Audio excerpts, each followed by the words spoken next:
C'est que des stroqueries, monsieur, la chanson. Mais du coup, c'est quoi? C'est du freestyle? C'est genre, on t'a mis une instru et... Je me suis réveillé le matin, en fait. Oh non, la vraie histoire...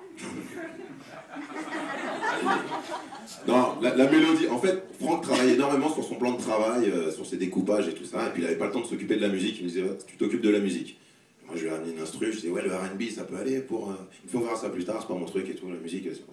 Et je lui ai amené une musique, il me fait, non, pas ça, non, pas ça, non, pas ça, mais en même temps, il avait la tête ailleurs. Jusqu'à la veille du tournage, je me suis dit, putain, il n'y a pas de musique, comment je vais faire, quoi? Donc je me suis réveillé un matin, j'ai pensé à Franck. C'est ça, sur le scénario, il y avait écrit... Il y a le concert de la meuf avec un free et il arrive pour chanter un truc de R&B, mais le morceau n'était pas écrit, effectivement. Voilà. Donc c'était la veille de tournage et moi c'était ma plus grosse panique. Hein. On avait fait 30 jours de tournage, je pensais qu'au R&B dernière semaine, tu vois. Je me souvenais 300 Renois comme ça qui m'ont balancé des trucs. Et ce qui m'énerve, c'est que là sur scène, on me voit avec une boulette de papier qui arrive sur moi, sauf que les mecs ils m'ont envoyé 50 centilitres de flotte dans une bouteille en plastique comme ça, x 100. Il y a même un mec qui s'est blessé sur scène. La légende dit que tu as même reçu une bouteille de pisse. C'est vrai. Tout était permis avec ce public, hein. Tu te rappelles?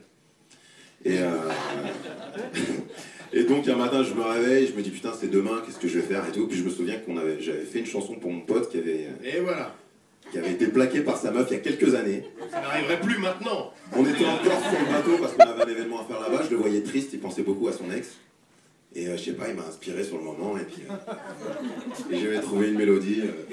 Je veux dire comment tu l'appelais ton ex? Poisson. Mais c'est mignon, c'est super mignon. Moi j'étais avec lui, j'ai vécu cette histoire, hein, c'était vraiment très... Et du coup je le voyais comme ça, parce que quand ses émotions, on arrive à les voir tout de suite, il est dans son coin comme ça, j'ai regardé. Et puis je fais...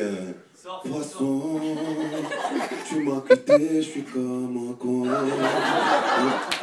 Et je le vois se marrer à ce moment-là. Et je me dis tiens, je vais récupérer cette mélodie de l'époque qui le faisait marrer. Et je vais essayer de changer les 2-3 paroles. Et puis après c'était... voilà. Et puis il m'a dit ça c'est bon. Et j'ai dit mais tu te rappelles de ce que c'était? Il me fait ah bâtard. Et puis...